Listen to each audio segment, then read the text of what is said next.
இயேசுவிலே பிரியமான சகோதர சகோதரிகளே, உங்கள் எல்லோருக்கும் ஆண்டவராகிய இயேசு கிறிஸ்துவின் பெயரால் காலை வணக்கங்கள் மற்றும் வாழ்த்துக்கள். நான் உங்கள் அகஸ்டின் வேதியர். இன்று நாம் பெரிய சனிக்கிழமையை கொண்டாடுகிறோம், தியானிக்கிறோம். இந்த சனிக்கிழமை உலகம் முழுமையிலும் திருப்பலி இருக்காது. உலகத்தில் எந்த கோயிலிலும் எந்த இடத்திலும் திருப்பலி நிறைவேற்றப்படாது. நள்ளிரவில் தான் திருப்பலி ஆரம்பமாகும். இந்த சனிக்கிழமை திருப்பலி இல்லாத சனிக்கிழமை. ஆனால் நள்ளிரவு நடக்கின்ற அந்த திருப்பலியானது இந்த உலகத்திலேயே மிகவும் சிறப்பான திருப்பலி. இந்த உலகத்திலேயே இந்த மாதிரி எந்த மாதமும் கொண்டாட மாட்டாங்க, கிறிஸ்துமஸ் உட்பட சொல்கிறேன். என்றால் உயிர்ப்பு என்பது இன்னைக்கு அதை எப்படி கடந்து போகிறோம்னு தெரியாது. இஸ்ராயேல் மக்கள், யூதர்கள், இயேசுவை பின்பற்றியவர்கள் இந்த உயிர்ப்பின் ஒளியிலே தான் ஆண்டவரை அடையாளம் கண்டு கொண்டார்கள். ஞாபகம் வச்சுக்கணும். நாம் போல் சொல்லுவார், 1 கொரிந்தியர் 15:14 இவ்வாறு வரும்: கிறிஸ்து இயேசு உயிருடன் எழுப்பப்படவில்லை என்றால், கிறிஸ்து உயிருடன் எழுப்பப்படவில்லை என்றால், நாங்கள் பறைசாற்றிய நற்செய்தியும் நீங்கள் கொண்டிருக்கிற நம்பிக்கையும் பொருள் அற்றதுன்னு போல் சொல்லுவார். 1 கொரிந்தியர் 15:14. இயேசு உயிர்க்கவில்லை என்றால் கிறிஸ்துவமே கிடையாது, திரு அவை கிடையாது, நற்கருணையும் கிடையாது, திருச்சபை இல்லைன்னு சொல்றேன். அப்புறம் என்ன? உயிர்ப்பின் ஒளியிலே தான் கிறிஸ்துவம் வலு பெற்றதுன்னு சொல்லலாம். அதான் பவுல் மிக இந்த வசனம் மிக முக்கியமான வசனம்.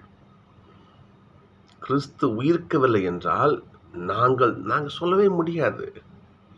இயேசு கடவுள், இயேசு வல்லமையானவர் என்பதை உயிர்ப்பிலே தான் மக்கள் கண்டு கொண்டார். அவர் உயிராக இருக்கும்போது அவர் நம்பலையே.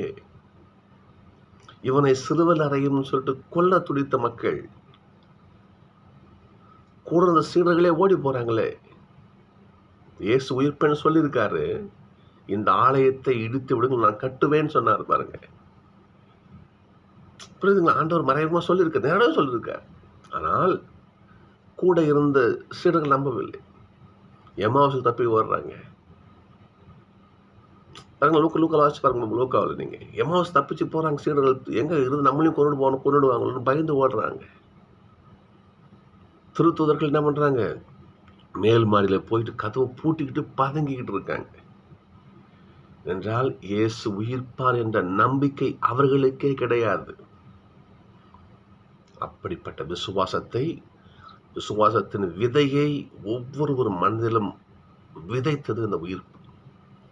இதைத்தான் நல்ல கொண்டாடுறோம் நாம் இன்னைக்கு. இந்த பெரிய சனி என்பது இந்த திரு அவையினுடைய விசுவாச விதைப்பு, அந்த விதை நடப்பட்ட அந்த நிமிஷம் என்று இந்த உயிர்ப்பின் வாசத்தை வாசித்து பார்க்கணும். நம்ம கடவுள் எவ்வாறு ஆதியிலிருந்து இன்று வரை நம்மை தொடர்ந்து பராமரிச்சுட்டு வராரு என்பதை அந்த 7 வாசகங்கள் மிக அழகா சொல்லும். கடவுள் படைக்கிறாரு, தப்பு என்ன பண்றான், எகிப்துக்கு போய் மாட்டிக்கிறான், கடவுள் திரும்ப கூட்டு வராரு. இப்படி ஒவ்வொரு வாசகம் பாருங்க பார்ப்போம். எசேக்கியேல் பாருங்க பார்ப்போம். அவன் பாவம் செய்து வெறும் எலும்பு கூட மாறி கிடக்கிறான். கடவுளை இறக்க வைக்கிறாரு, அவனுடைய ஆசையை கொடுத்தவனை உயிரோடு கொண்டு வராரு. அவரோட ஜீவ ஊற்று எசேக்கியேல் பாருங்க. அவர் ஜீவ ஊற்று கோயில் பீடத்திலிருந்து புறப்பட்டு வந்து அந்த ஒன்றுமில்லாத நிலங்களை வளமையாக்குது. சாக்காடுல பாவத்தில் இருப்பிடமான சாக்காடுல அது பாய்ந்து அதை வளமாக்குது. வாசிச்சு பாருங்க. கடவுள் இவ்வாறாக மனிதன் தவறு இழைக்கிறான். கடவுளுடைய இரக்கம், கடவுளுடைய அன்பு மாசு நம்மளை என்ன பண்றது? மீண்டும் உயிர்ப்பிக்க செய்கிறது. தொடர் பராமரிப்பு இந்த வாசகம் ஒன்று சொல்லணும் நமக்கு. சகோதரர்களே, அன்று மட்டும் கிடையாது, இன்றும் கூட நாம் ஒரு சில விஷயங்கள் விசுவாசம் இல்லாமல் தான் இருக்கிறோம். நாம் அன்றைக்கு இயேசுவே உயிர்ப்பாருன்னு தெரியாது, பதவி கிடந்தாங்க. இன்றைக்கும் நம்ம சில விஷயங்கள் அப்படி தான் இருக்கிறோம். நம்ம நம்புவது கிடையாது. ஒரு முறையாக நான் அன்பியத்துக்கு போயிருக்கும் பொழுது ஒரு சகோதரி சொன்னாங்க, அது ரொம்ப மனசுக்கு வருத்தமாக இருந்த விஷயம் தான். ஒரு சகோதரி சகோதரி அன்பியத்திலே சொல்றாங்க, என் குழந்தைய கூட்டிக்கிட்டு நாங்க ஏதோ ஒரு ஒரு கோயில் சொல்லி அந்த கோயிலுக்கு போய் மந்திரிச்சு வந்தோங்க பிரதர் அப்படின்னாங்க. எனக்கு வருத்தமா இருந்துச்சு. ஏம்மா அந்த கோயில் போய் தான் மந்திரிக்கணுமா? நம்ம கோயில் இல்ல. நம்ம ஃபாதர் போய் சிலுவை வாங்கக்கூடாதா? ஒரு ஒரு பிளஸ்ஸிங் வாங்கக்கூடாதா? இல்லங்க பிரதர். அங்க போனா அதான் அது ஒரு அதுக்கு நியாயப்படுத்துறாங்க அந்த சகோதரி. சகோதரர்களே, நம்பிக்கை தான் வாழ்க்கை. நம்பிக்கை தான் வாழ்வின் அடிநாதம்னு சொல்லலாம். இயேசு உயிர்த்தார். உயிர்த்தானவர் நம்ம கூட என்னைக்கு நம்ம கூட இருக்கார் என்பதை நம்ம நம்பினாலே போதும், நமக்கு கூடுதல் பலம். ஒரு பழமொழி சொல்லுவாங்க, கொண்டவன் கூட இருந்தா கூரை ஏறி சண்டை போடலான்னு சொல்லுவாங்க. உண்மைதான். நம்மை ஆட்கொண்டவர், நம்மை படைத்த இந்த உலகத்தில் நடமாட விட்டிருக்கிறவர், நமக்கெல்லாம் பொறுப்பானவர், நம்முடைய ஆண்டவர் நம்ம கூட இருக்கும் பொழுது நம்ம எதையும் சாதிக்கலாம். இந்த பொன்மொழி அர்த்தம் தான். கொண்டவன் கூட இருந்தா கூரை ஏறி சண்டை போடலான்னு சொல்லிட்டு பழமொழி. நம்மை ஆட்கொண்ட இறைவன் தொடக்கத்திலிருந்து இந்த வினாடி வரை இல்லையா? 121 வாசிச்சு பாருங்க, திருப்பாடல் அற்புதமான திருப்பாடல். உம்மை பாதுகாக்கும் உறங்கிவிடுவது கிடையாது. நீ போகும்போது உன் கூட இருக்காரு, வரும்போது கூட இருக்காரு, வீட்டுக்குள்ள இருக்கும்போது கூட இருக்காரு, வெளியே இருக்கும்போது கூட இருக்காரு.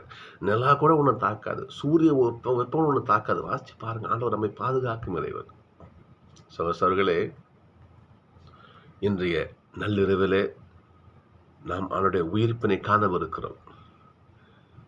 அப்படி காணவிருக்கும் நாம் அவரை இம்மி கூட பிசகாமல் 100% நம்பினோம் என்றால், ஆண்டவர் உயிர்த்தார், இன்னும் என் கூடவே இருக்கிறார் என்று நாம் நம்பினோம் என்றால், அவருடைய அருட்கரம், அவருடைய திருக்கரமை வழிநடத்தி கொண்டே இருக்கும். சகோதரர்களே, அன்றைய சீடர்கள் என்ன பண்ணாங்க? தொடக்கத்தில் நம்பல, பிறகு நம்பினாங்க. உலகமெங்கும் ஆண்டவர் அறிவிச்சாங்க. எம்மாவ் சீடர்கள் பாருங்க, பயந்துட்டு போனாங்க. ஏசப்பா உயிர்த்து தன்னை எண்பித்தார். திரும்பவும் எருசலேம் போனாங்க. ஞாபகம் வச்சுக்கணும், பின்வாங்கி ஓடலை. அதே போல நாமும் நம்முடைய பாவ வாழ்க்கை எவ்வளவோ இருந்தாலும் மனம் மாறுவோம். அவருடைய உயிர்ப்பை நம்புவோம். உயிர்த்த இயேசு என் கூடவே இருக்கிறாரு, நான் என்ன வந்தாலும் நான் கவலைப்பட மாட்டேன் என்று அவரை முழுமையாக அவர் மீது நம்பிக்கை வைத்தார். அவரை நம்பி எந்த செயலும் நம்பி கை வைத்தால் கடவுளுடைய திருக்கரத்தின் ஆசி நம்மை நிரப்பிக் கொண்டே இருக்கும். இந்த சந்தேகமே கிடையவே இந்த உயிர்ப்பு இரவிலே ஆண்டவரை முழுமையாக நம்புவோம். அவருடைய அருளையும் ஆசீர்வாதம் பெற தியானிப்போம், ஜெபிப்போம், பிரார்த்தனை.